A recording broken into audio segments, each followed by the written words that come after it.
안녕하세요. 복음 선포자들이 교회로부터 부양받을 권리가 있음을 계속 증명합니다. 오늘 본문은 고린도전서 9장 13절에서 18절입니다. 13절, 성전에서 일하는 사람들이 성전에서 나는 음식을 먹고 제단을 섬기는 사람들이 제물을 나누는 것을 여러분이 알지 못합니까? 레위인과 제사장들이 생계를 위해 다른 직업을 가지는 것이 아니라 백성들이 바치는 11조와 제단 위에 드려진 제물로 생계를 유지하도록 율법이 규정하고 있습니다. 성전에서 일하는 자들이 성전에서 나는 것을 먹는 것은 당연합니다. 이것이 너무도 정당한 일이기에 하나님은 레위인들에게 다른 기업을 주실 필요를 느끼지 않으셨습니다. 제물을 나눈다는 것은 제물로 가져온 것 중 한 부분은 제단에 바치고 한 부분은 제사장에게 바침으로써 제사장은 제단과 동등한 권리를 지니고 제물을 취한다는 것입니다. 제단이 차지하는 몫이 있듯이 제사장이 차지하는 몫이 있다. 이런 뜻입니다. 14절, 이와 같이 주께서도 복음을 전하는 사람들에게 복음 전하는 일로 먹고 살라고 명하셨습니다. 예수님 명령의 의도와 정신은 바로 복음의 효과적인 선포에 있었습니다. 예수님을 지지하는 사람들 중 니고데모나 아리마대 요셉이나 헤롯 궁정의 고관의 부인 등 큰 자본가나 지주들이 있었습니다. 상류층에 속했던 그들은 사회적 지위상 예수와 동행하면서 하나님 나라 운동에 동참할 수 없었습니다. 그러므로 중산층 출신의 사람들이 하나님 나라 운동에 동참했던 것입니다. 예수께서 그들에게 하나님 나라에 대해 가르치고 갈릴리 여러 동네에 보내 복음을 선포하게 했습니다. 그러면 그 동네에 사는 예수님께 호의적인 부유한 자들이 제자들을 자신들의 집에 맞아들여 숙식을 제공하며 복음 선포하는 일에 전념하게 해주었습니다. 예수님은 그런 사람들을 염두에 두고 각 동네에 가서 그들을 환영하는 집에 들어가 먹고 자며 전하라고 하신 것입니다. 이 맥락에서 복음 선포자가 복음 선포로 생계를 얻는 것이 마땅하다고 하신 것입니다. 15절, 그러나 나는 이런 권리를 일절 사용하지 않았습니다. 내가 이렇게 쓰는 것은 여러분이 내게 그렇게 해달라는 뜻이 아닙니다. 그렇게 하느니 나는 차라리 죽는 편이 낫겠습니다. 아무도 이런 내 자부심을 헛되게 하지 못할 것입니다. 바울이 가서 복음을 선포한 고린도 같은 헬라 도시들의 상황은 예수님의 갈릴리나 유대의 상황과 완전히 달랐습니다. 당시 헬라 세계에서는 스토아 철학자들, 냉소주의 철학자들, 궤변가들이 지혜를 가르친다고 하면서 사람들에게 강연을 하고 돈을 걷어 생계를 유지하면서 이 도시 저 도시로 유랑했습니다. 그런 사람들이 즐겨 모였던 곳이 고린도 같은 부유한 항구 도시였습니다.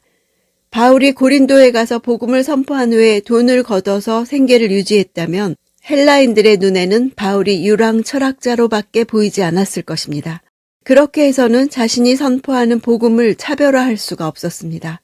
그래서 바울은 복음을 무료로 선포하고 자신의 생계는 자신의 노동으로 해결하기로 한 것이었습니다. 16절, 그러나 내가 복음을 전하는 것은 내게는 자랑할 것이 아닙니다. 그것은 내가 꼭 해야 할 일이기 때문입니다. 내가 복음을 전하지 않는다면 내게 화가 미칠 것입니다. 꼭 해야 할 일이란 숙명이란 단어는 헬라 사상에 중요하고 비극 문학에서 항상 주제가 되었던 개념입니다. 강요를 받고 있다는 뜻이 있습니다. 바울이 복음을 전하는 것은 강요에 의한 것입니다. 화가 미칠 것이란 임박한 하나님의 심판을 경고하는 구약 성경의 수거적 구문입니다. 17절, 그러나 내가 자원의 이 일을 행한다면 내게 상이 있을 것입니다. 그러나 내가 자원해서 하지 않는다 할지라도 내게는 직무로 맡겨진 일입니다.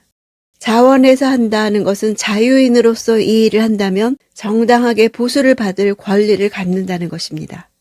그러나 자원해서 하지 않는다, 이것은 노예적인 신분을 말하는 것입니다. 직무란 단어는 노예의 일을 말합니다. 청지기를 뜻합니다. 바울은 노예이기에 보수가 없습니다. 그에게는 해도 되고 안 해도 되는 권리가 없습니다. 강제로 하나님으로부터 강요를 받아서 노예로서 복음을 전하는 것입니다. 18절, 그렇다면 어떻게 해야 내게 상이 있겠습니까? 그것은 내가 복음을 전할 때 값없이 전하고 전도자로서 내 권리를 다 사용하지 않는 것입니다. 남에게 맡겨지지 않는 사역이 자신에게 맡겨진 것만도 감사한데 남처럼 보수를 받지 않고 복음을 전하니 이 자체로 새로운 보수라는 것입니다. 주님에 대해 종으로서 자랑할 것이 없기에 아무 권리도 사용하지 않겠다는 것입니다. 바울은 계속해서 자신의 사도적 삶과 사역의 자세를 모범으로 제시하여 그 문제에 대해 다른 견해를 가지고 갈등하는 두 집단들에게 올바른 태도를 갖도록 가르치고 있습니다. 바울 자신을 예로 드는 것은 고린도 교인들의 우상의 제물을 먹는 문제에 대한 질문과 답 사이에 신학적 원칙을 제시해 주는 것입니다. 그럼으로써 모든 문제를 신학적으로 생각하고 평가하고 해결하는 노력이 필요하다는 것을 말해줍니다. 모든 문제를 율법주의적으로 흑백 논리에 의해 생각해서도 안 되고 반대로 자유주의식으로 가볍게 보는 태도 또한 경고하는 것입니다. 어떤 문제에 대해서든 신학적으로 사고하고 여러 면을 균형 있게 살펴보도록 유도하고 있습니다. 교회 공동체 내에서 이런 소통이 이루어진다면 하나님의 지혜를 우리 삶에 적용하는 데 실제적인 도움이 될 것입니다. 큐티의 적용에도 도움이 될 것입니다.